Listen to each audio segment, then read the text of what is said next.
Recevez mes civilités, que le Seigneur nous bénisse abondamment. Bienvenue dans notre série spéciale témoignage, un moment de gloire où nous bénéficions des expériences vécues avec le Seigneur qui contribuent réellement à notre vie chrétienne.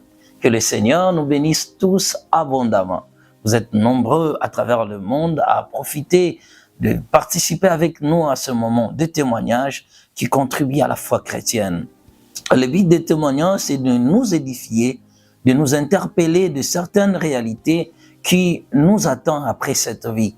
Et surtout, de rappeler quotidiennement la conscience des chrétiens qu'après cette vie, il y a encore une autre qui nous attend. C'est la vie de Dieu, c'est la vie éternelle.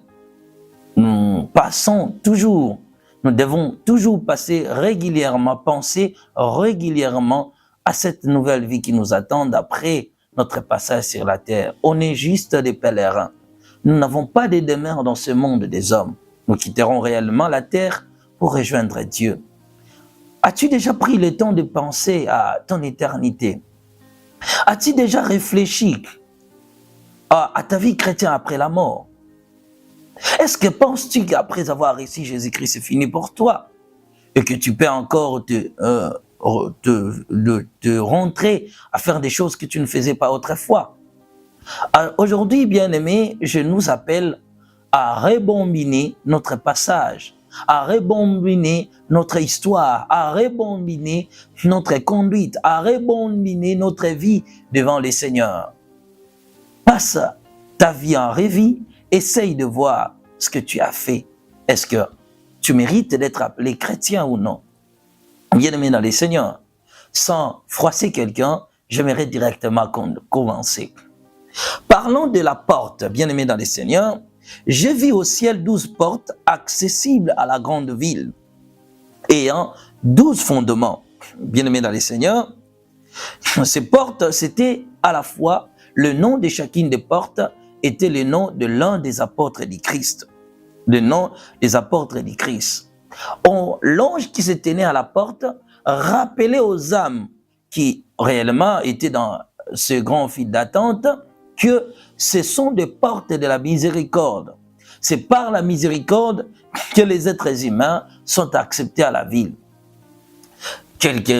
Une réalité qui dépassait mon attendement était à la fois ceux qui réellement étaient acceptés d'accéder à la ville et d'autres âmes n'étaient pas admis. Et quand vous n'êtes pas admis, ces âmes ont été renvoyées. La disqualification se faisait juste à la porte. Personne n'ouvrait la porte. Chaque âme respectant le critère, une voix, si la personne était admise, une voix sortait de l'intérieur de la ville pour admirer l'entrée de la personne. Et la voix disait sans cesse, c'était réellement la voix du Seigneur qui disait ceci: tu es heureux d'avoir soit parler d'une condition, si tu as pratiqué ceci, il disait, tu es heureux d'avoir fait ceci ou d'avoir fait cela. Telle était l'histoire. Bien aimé, dans le principe de l'accessibilité dans le fil, lorsque nous étions dans notre file d'attente pour accéder à la ville, les êtres qui étaient avec moi, les êtres humains, étaient vêtus tous en robes. C'était des robes blanches. Malheureusement, certains perdaient à ce moment-là, à cet instant-là, perdaient rapidement leurs robes. Ils ne la trouvaient plus. Soit certains portaient des robes, mais qui n'étaient pas en concordance réellement, ou bien qui ne respectaient pas les critères de la ville. Mais c'était juste des robes, mais qui n'avaient pas le même reflet, la même image que certains des robes admis pour accéder à la ville. Ceci étant dit, lisons la parole de Dieu. Nous sommes dans Matthieu chapitre 22.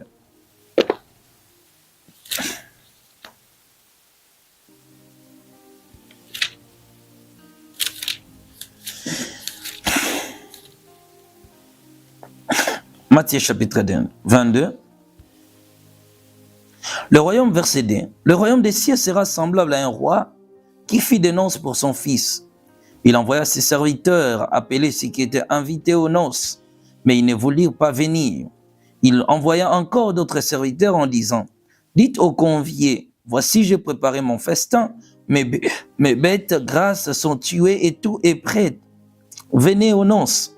Mais sans s'inquiéter de l'invitation, ils s'en allèrent, celui-ci à son champ, celui-là à son trafic. Et les autres s'est saisi d'eux-mêmes des serviteurs, les outragèrent et les tuèrent. Le roi fit irriter, il envoya ses troupes, il fit périr ses métriers et brûla leur ville. Alors il dit à ses serviteurs, les noces sont prêtes, mais les conviés n'en étaient pas dignes. Allez donc dans les carrefours et appelez aux noces tout ce que vous trouverez. Ses serviteurs allèrent dans les chemins, rassemblèrent tout ce qu'ils trouvèrent, méchants et bons, et la salle des noces fut pleine de convives. Le roi entra pour voir ce qui était à table. Il aperçut là un homme qui n'avait pas revêtu un habit de noces. Il lui dit, mon ami, comment es-tu entré ici sans avoir un habit de noces? Cet homme y eut la bouche fermée. Alors le roi dit aux serviteurs, liez-lui le pied et les mains et jetez-les dans les ténèbres du dehors où il y aura des pleurs et des grincements des dents. Quoique le roi, d'après la Bible, appelle tout le monde d'accéder, de venir, de prendre part à sa fête, mais à l'intérieur de l'annonce, il y a quand même des critères, il y a des vêtements choisis. Tel était aussi l'objet de mon expérience dans la porte même du royaume des cieux, dans la porte de ce grand tabernacle éternel de Dieu, de la grande ville ou bien du paradis. Bien aimé, la ville, comme j'avais dit, avait 12 entrées, c'est-à-dire 12 portes et aussi possédait 12 fondements. Nous avions autrefois lu le passage de l'Apocalypse qui parle de ces grands 12 fondements de la grande ville. Voilà, un ange se tient à côté, il répétait sans cesse de parler de la porte de l'accès, que c'était une porte de miséricorde. Plus une âme avançait pour accéder à la ville, si c'était ton tour, plus le critère de l'acceptabilité devrait être respecté. Une fois que cela n'est pas respecté, l'âme était disqualifiée. Alors, je pouvais voir quelques célébrités ou quelques personnes connues aussi sur la terre qui sont morts à l'époque et que je trouvais là-bas, qui furent connus comme étant des serviteurs de Dieu. Ils firent aussi devant la porte pour accéder. La première personne à qui j'étais bouleversé avec son histoire, à son approche, plus il avançait, c'était un pasteur. Il portait sa Bible, il avait toujours sa Bible en main. Plus il continuait de s'approcher de la porte pour accéder à la ville, je vis un gros sac rempli des objets bizarres à l'intérieur. Et lui ne comprenait pas directement, il a perdu sa robe. Et sa robe était tachetée de partout. Alors, il ne pouvait pas être admis à la ville. Bien-aimé dans le Seigneur, il ne pouvait pas être choisi pour accéder à la ville. Il ne pouvait pas accéder à la grande ville. Ce pasteur a commencé à pleurer. Et maintenant, la porte, une voix sortait de l'intérieur en train de dire, c'est pourquoi les pasteurs n'étaient pas admis. On lui appelait méchant serviteur. Tu t'es joué de la grâce qui t'a été accordée. Au lieu de servir le Seigneur, tu as utilisé l'onction reçue pour manipuler le peuple de Dieu. Tu as détruit certaines personnes, tu as détruit certaines personnes dans leur vie chrétienne, tu t'es abusé des femmes mariées et tu as vu le sous-vêtement, c'est-à-dire les caleçons des femmes, tu voyais la nudité de certaines personnes et que la saleté qui se retrouve dans ton âme ne te donnera aucunement l'accès à la vie de Dieu. Bien-aimé dans le Seigneur, cet homme a commencé à pleurer, il a commencé à se repentir, il confessait ses péchés, il demandait pardon. Mais une voix se fit encore attendre, que les âmes souillées ne peuvent pas hériter la ville de Dieu. Bien-aimé dans le Seigneur, nous lisons un passage.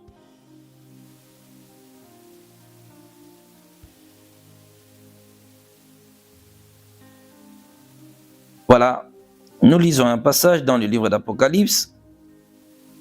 Apocalypse chapitre 22, verset 11. Pardon, Apocalypse chapitre 21, verset 27. Il n'entrera chez elle rien d'essuyé, ni personne qui se livre à l'abomination et au mensonge. Il n'entrera pas ceux qui sont, il n'entrera que ceux qui sont écrits dans le livre des vies de l'agneau. Bien-aimés dans le Seigneur, lorsque le pasteur fut disqualifié, il continuait à demander pardon, il continuait à comprendre. Il dit, je n'avais pas compris de cela lorsque j'étais sur la terre. Je ne voyais pas les dangers lorsque j'étais sur la terre. La porte fut fermée, il ne pouvait pas accéder à la vie. Il a commencé à regretter. Il a commencé à regretter son plus grand gâchis dans la vie chrétienne. Je me souviens de 1 Corinthiens à ce moment-là, je me suis souvenu de 1 Corinthiens chapitre 9, où l'apôtre Paul nous était en train de parler, et que, après avoir prêché aux autres la parole de Dieu, et que je me retrouve moi-même étant disqualifié. Lisons le passage biblique. 1 Corinthiens chapitre 9, le verset 24, et je descends un peu. Ne savez-vous pas que ceux qui courent dans les stades courent tous, mais qu'un seul remporte les prix? Courez de manière à les remporter. Tous ceux qui combattent s'imposent toute espèce d'abstinence et ils font pour obtenir une couronne corruptible. Mais nous faisons-les pour une couronne incorruptible. Moi donc, je cours non pas comme à l'aventure, je frappe non pas comme battant à l'air, mais je traite durement mon corps et je le lis, je le tiens assujetti de peur d'être moi-même désapprouvé après avoir prêché aux autres. Bien-aimés dans le Seigneur, le pasteur était disqualifié. Bien-aimés, si nous courons, c'est pour remporter ces grands prix qui nous attendent après cette vie sur la terre, bien-aimés. Cet homme était disqualifié et le sac contenait toutes sortes de caleçons que ce dernier a vus sur la terre, qu'il a déshabillé les femmes mariées, qu'il faisait l'amour avec des femmes d'autrui, qu'il courait après des femmes, qu'il regardait des images des femmes, et toute cette saleté était réellement attachée à son âme, ce qui n'a pas permis son entrée dans le royaume. Il a été renvoyé. Une fois disqualifié, après quelques temps de lamentation, de regret, où la personne exprime sa douleur et comprend sa culpabilité, les raisons de sa disqualification, un trou sortait de là où se tenait la personne et soudain la personne disparaissait et le trou s'est renfermé après lui. Bien-aimé dans le Seigneur, après lui, c'était maintenant le tour d'une autre personne qui s'avançait. C'était en réalité un enfant. Bien-aimé, lorsque cet enfant aussi s'approchait, le critère était encore, s'il faut préciser, ce qui ne faisait pas partie directement de 12 conditions, était que chaque fois que tu t'approches, tu as la responsabilité de chanter de cantiques célestes. Ces cantiques-là, tu ne les inventes pas, tu ne choisis pas, mais ce sont des cantiques que tu as écoutés sur la terre, qui sont gravés dans ton âme. Souvenez-vous de ce que je vous ai dit autrefois, de ce dont je vous ai parlé, l'ange m'avait dit que le cantique détermine aussi le sort des hommes. Si nous chantons certaines chansons qui ne proviennent pas des dieux, ça marque nos âmes une condamnation éternelle. Et ces chansons-là empêchent même l'âme d'accéder à la vie. Et ces cantiques devaient provenir de l'âme de l'homme, c'est-à-dire ce que tu as accueilli, ce que tu as écouté, ce que tu as chanté, ce que tu utilisais pour célébrer l'Éternel, c'est reflété réellement et librement, intentionnellement dans l'œuvre de l'homme. Dans l'œuvre de l'homme, pendant qu'il s'approchait de la porte pour avoir l'accès à la ville. L'enfant qui réellement s'approchait, j'ai compris réellement qu'il était chrétien sur la terre. Sa robe avait des taches presque partout. Et l'enfant était dans un grand étonnement de ce pourquoi sa robe était sale. Bien-aimé, le refus de l'accès de l'enfant sur la terre était des images qui s'apparaissaient, qui s'affaraient lui barrer la route.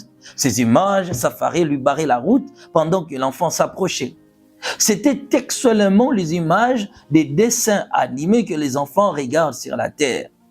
Et l'abondance de ces images-là, de certains dessins animés, qui initiaient les enfants dans la sorcellerie, dans l'occultisme, ou bien dans les actes de papa et de maman, des images sales qui montraient la sexualité, toutes les images qui suivaient l'âme de la personne, s'affaraient pour barrer à cet enfant le chemin de l'acceptabilité dans le royaume.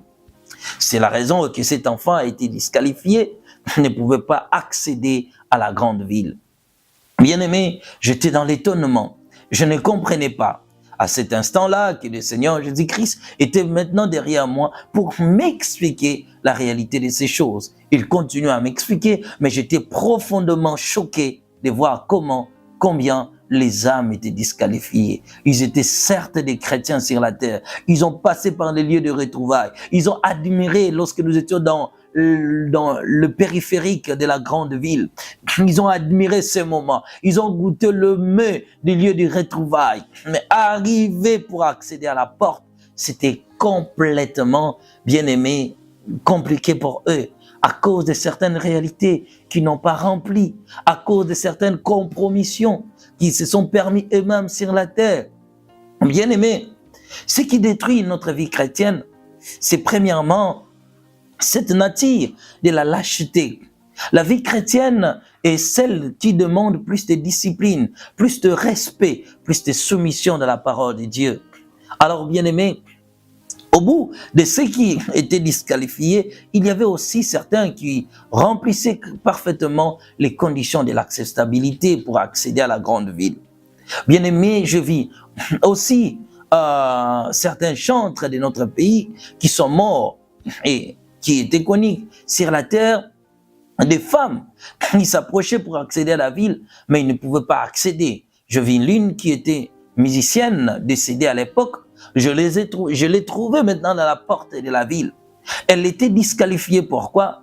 Quand elle s'approchait pour accéder à la ville, je vis de make-up, je vis de plantes, je vis de mèches, je vis toutes sortes de faux cheveux que les femmes utilisent à la terre apparaître et l'empêcher d'accéder à la ville. Bien aimé, elle utilisait beaucoup de faux cheveux, elle utilisait beaucoup de plantes, ce que nous appelons communément des cabellos. Toutes ces choses-là l'ont empêché d'accéder à la ville.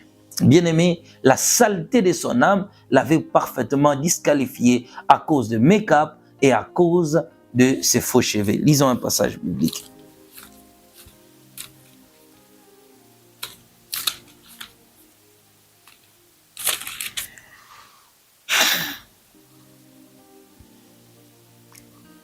Timothée chapitre 2, verset 9. Je veux aussi que les femmes vêtues d'une manière décente, avec pudeur et modestie, ne séparent ni de tresses, ni d'or, ni de perles, ni d'habits somptueux, mais qu'elles séparent des bonnes œuvres, comme il convient à des femmes qui font profession de servir Dieu. Voilà. 1 Pierre chapitre 3, le verset 3.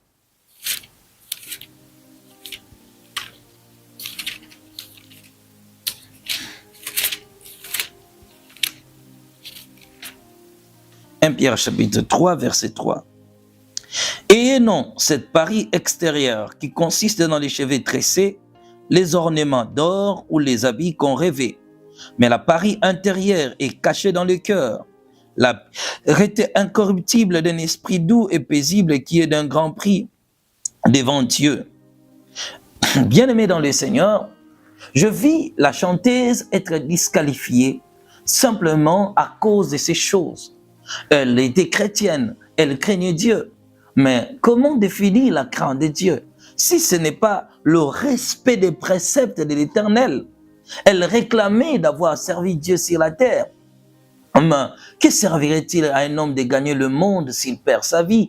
Dit-on la parole de Dieu, bien-aimé dans le Seigneur, à cause de tous ces faux cheveux, à cause de la parure extérieure, à cause de l'utilisation de ces bijoux, de toutes ces choses mondaines, bien-aimé, une voix se fit attendre à l'intérieur que tout ce que tu as dans ton corps ne m'appartient pas, ça n'appartient pas à ces royaumes et que tu dois retourner sur la terre pour ramener les choses du monde. Cela veut tout simplement dire dans ces langages hyperboles, cela veut tout simplement dire que tu es disqualifié. Bien-aimé, les expressions utilisées dans ces royaumes étaient compliquées. Parfois, ils utilisaient le métaphore pour s'exprimer, parfois, ils utilisaient l'hyperbole. Ils parlaient tellement de certains termes importants aussi, bien-aimé, pour faire passer les messages. Même d'une manière qu'on parlait de façon comme des paraboles, l'homme comprenait réellement la raison de sa disqualification. La femme regrettait énormément à cause simplement des cabellos qu'elle-même achetait avec son argent, des mèches qu'elle-même achetait avec son argent. J'aimerais parler de cette réalité. Bien-aimés dans les Seigneurs, nous, étant pasteurs dans l'Église, nous avons la mission d'accueillir les âmes. Vous venez de toute catégorie, de toute tendance, de tout peuple, de toute tribu, vous venez à l'Église, on vous accueille, on vous prêche la parole de Dieu. On ne chasse personne pour accéder à l'église.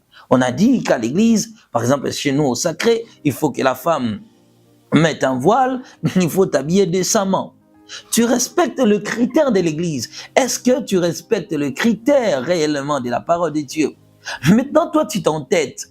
Tu dis, bon, notre pasteur nous enseigne ces choses, moi je ne veux pas, moi je veux me conformer en mettant mon foulard, mon voile sur la tête, je vais m'habiller décemment, et puis j'entrerai à l'église. Mais à l'intérieur, tu mets tes faux cheveux. Tu viendras à l'église, je te vois, je ne suis pas ton juge, je te prêche la parole de Dieu. Mais sachez-le bien, que la porte de l'église n'est pas la porte du royaume. La porte de l'église, nous les hommes qui vous acceptons de venir prier, nous croyons à l'œuvre de Dieu. Nous croyons que le temps et les circonstances vous amèneront au changement, vous amènera réellement au changement. Nous le croyons certainement. Mais sachez-le bien que la vie de l'homme ne dépend que de Dieu. Nous ne savons pas ce qui nous arriveront à 20h, à 12h, à 13h, à 14h, à 1h ou à 2h du matin. Bien-aimé, la chanteuse chrétienne décédée ne savait pas que ce moment allait arriver. Mais elle s'est retrouvée. Toi qui dis, je changerai lentement. Une fois, je parlais avec quelqu'un, on a commencé à partager. Je lui disais ces choses et elle m'a dit réellement, elle dit, Daddy, moi je n'assiste jamais au culte le jour où tu fais tes témoignages là. Moi je ne viens pas pour les témoignages parce que ça fait peur, ça me ramène dans la crainte de Dieu. Moi je vais d'abord continuer ma vie.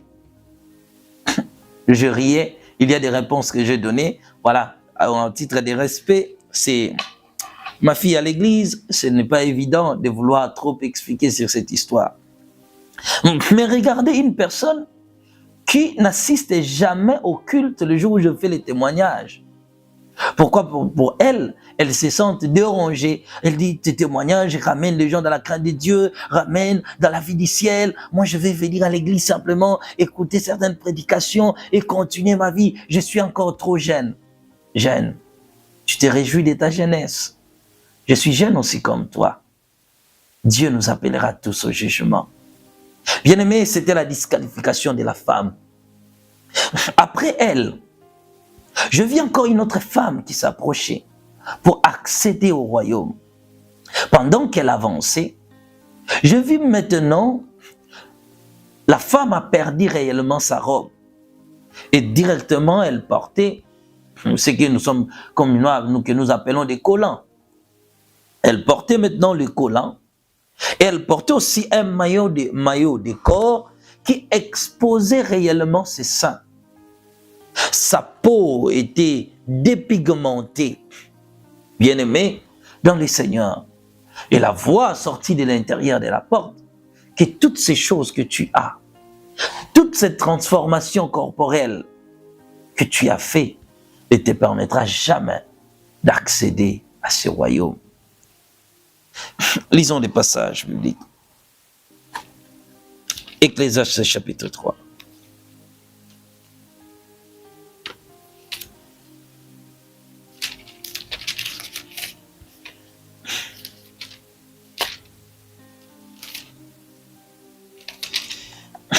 Ecclésiaste chapitre 3.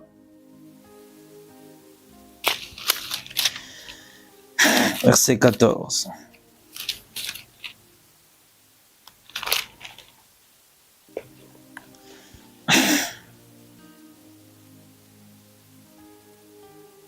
J'ai reconnu que tout ce que Dieu fait durera toujours, qu'il n'y a rien y ajouter et rien en retrancher, et que Dieu agit ainsi afin qu'on le craigne.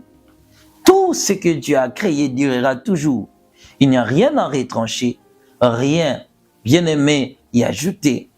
Bien-aimé dans le Seigneur, dans les 6 jours de la création, pour que Dieu se repose au 7e jour, la Bible dit que Dieu regardait et Dieu voyait que tout était bon, parfaitement bien fait. Bien-aimé dans le Seigneur, à cause de dépigmenter sa peau, la femme a été disqualifiée. À cause de vouloir changer sa peau, bien-aimé, à cause de vouloir changer son teint, la femme a été disqualifiée. Elle n'a pas été admise d'entrer dans la grande ville. L'apport aussi des collants l'avait disqualifiée et le maillot de corps qui exposait les seins. Peut-être c'est ton accoutrement. Deutéronome chapitre 22 verset 5, que les femmes ne porteront pas les vêtements d'hommes et que les hommes ne porteront pas les vêtements de femmes. Ce qu'on appelle réellement, ce qu'on appelle la travestie. Dieu est contre ce système. Lorsque un homme ou une femme décide volontairement de s'habiller, de porter les vêtements d'homme, entre autres le pantalon. Nous tenterons vainement de défendre cela en disant il y a des pantalons de femmes. Revenons dans la genèse de l'histoire. Dans la genèse de l'histoire, le pantalon n'a pas été connu comme vêtement de femmes, réellement le vêtement d'homme. La robe, contrairement au pantalon les temps anciens, il y avait des robes d'hommes et il y avait aussi des robes de femmes. Voilà, c'est à vous de faire les débats et ma part, c'est juste de vous relater réellement ce que je vécu. Je ne suis pas votre juge, je suis juste un témoin et je rends réellement l'expérience vécue avec le Seigneur. Mais sachez-les bien que la tétitesse dans des choses que la parole de Dieu interdit, la tétitesse dans des choses que Dieu refuse, bien-aimé, ne te donnera jamais accès à son royaume. Sachez-les bien, pour être accepté dans un autre pays, il faut respecter le critère. Tu peux beau vouloir utiliser les pantalons sur la terre, femme. C'est ton sentiment, c'est ton désir, bel et bien. Mais il y a un royaume que tu espères un jour hériter. Ce que je vous parle, ce ne sont pas des critères humains, c'est des critères de ce royaume. Dieu a ses conditions. La terre te dit c'est pas mauvais. Oui, c'est pas mauvais. Mais la parole de Dieu est contre cela. Et la loi de Dieu, la parole de Dieu régit tous les critères possibles de l'acceptabilité dans le royaume des cieux. La femme a été disqualifiée à cause d'utilisation de collants, d'utilisation de pantalons sur la terre qui l'ont fermé l'accès dans ce grand royaume. Bien-aimée, elle ne pouvait pas accéder.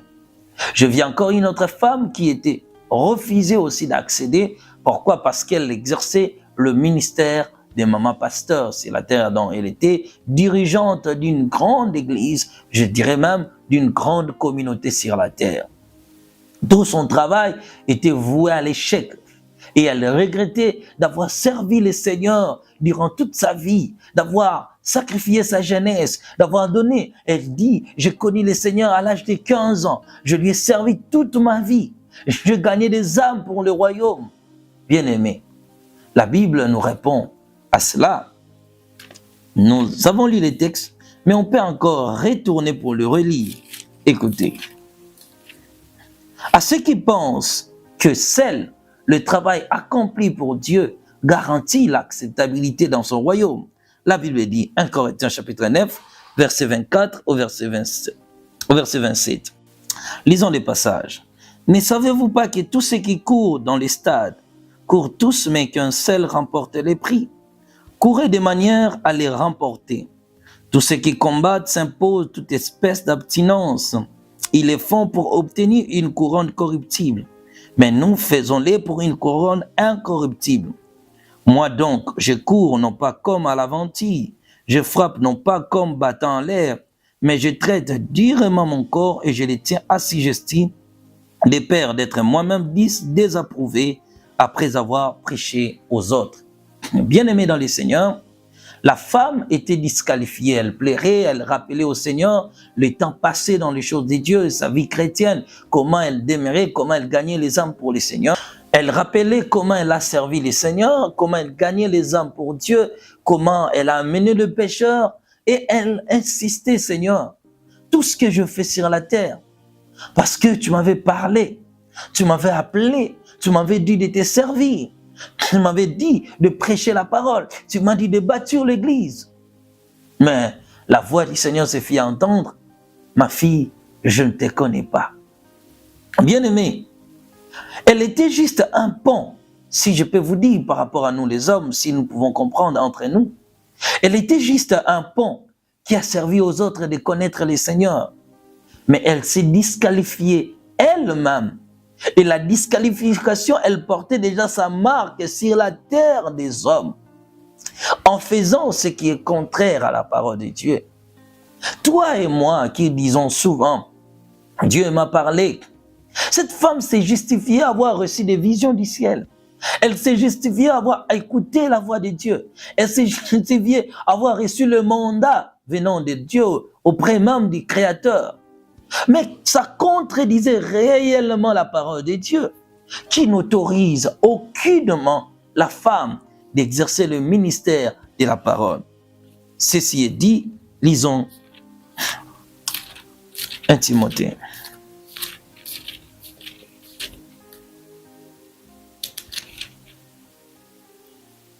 Écoutez.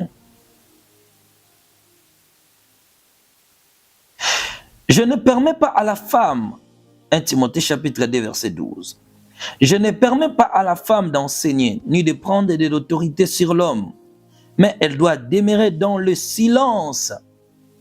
Dieu ne permet pas à une femme de prendre l'autorité sur l'homme, moi-même d'enseigner. C'est-à-dire le ministère de l'autorité n'a pas été confié aux femmes.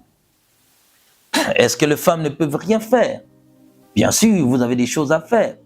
Vous pouvez évangéliser. Vous pouvez gagner les âmes pour Christ. Vous pouvez intercéder pour les autres.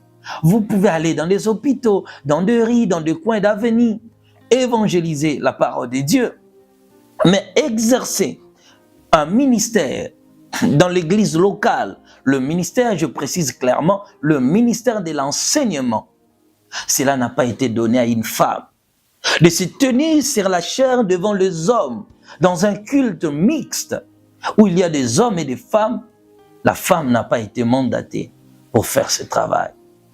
La parole de Dieu le dit noir sur blanc. La parole de Dieu ne précise pas. Cela est dit à une époque précise. Bien-aimé dans le Seigneur. La parole qui autrefois était destinée pour un peuple, pour une ville précise, pour un groupe de gens, nous a été destinée. Vous devez savoir comment Dieu parle. Dieu parle premièrement au premier destinateur. C'est ce que l'apôtre Paul a fait. Il y a le premier destinateur que nous pouvons nous justifier. Tous les théologiens peuvent justifier. Cela concernait un groupe un peuple une ville. Oui, certainement, c'est clair. Mais tout ce que nous lisons dans la parole de Dieu a été d'abord envoyé au premier destinateur que nous connaissons tous. Après, il y a ce qu'on appelle des destinataires prophétiques, c'est-à-dire la même lettre écrite pour les Corinthiens ou bien pour les Éphèses, elle est aussi destinée pour moi. Ce que Dieu a parlé avec Moïse à l'époque, Dieu parle aujourd'hui pour moi. Si comme ça, nous avons compris toute la Bible, pourquoi nous n'arrivons pas à comprendre certains textes qui parlent des choses qui nous ramènent dans la bonne voie? Le problème est que les hommes veulent justifier toutes choses par rapport à leur propre raison. Quant à moi, je n'étais qu'un témoin. Que Dieu nous bénisse abondamment. C'était un moment de grâce. Seigneur Dieu, ta parole est venue non pas pour froisser quelqu'un, Mais cette parole nous a été communiquée. Tu m'avais révélé, tu m'avais permis de faire cette expérience pour dire textuellement ce que tu m'as montré. Et tu ne m'as pas donné le mandat d'en juger. Je ne juge personne. Tu m'as dit simplement, utilise toute le voie de la communication pour que mon message arrive jusqu'aux confins de la terre. Et tu as insisté que ta mission, c'est de parler et que de parler. Je fais que ce que tu m'as demandé de faire. Je parlais de ce que je devais parler et ce dont je devais expliquer à ton peuple. Je me suis limité à ta parole. Je l'ai relayé, je l'ai donné parfaitement tel que le Seigneur, tu m'avais permis d'expérimenter dans ton royaume. À toi de convaincre les cœurs, à toi de toucher le cœur, au nom de Jésus-Christ. Seigneur, je parle à mon frère, à ma sœur, au travers le monde, qui se sentent maintenant touchés par la parole, qui veut réellement redonner sa vie, l'image même de la foi, qui veut vivre comme étant un enfant de Dieu. Seigneur, tu as vaincu le péché, tu as vaincu le monde, tu as vaincu la souillure. Je te demande, Seigneur, de donner à tes enfants la victoire sur le péché, la victoire sur la corruption, la victoire sur l'impurité. Amen. Soyez bénis, que la grâce du Seigneur vous accompagne. Nous allons nous retrouver, nous allons nous rencontrer encore prochainement pour la suite de cette série de témoignages. Que Dieu vous bénisse.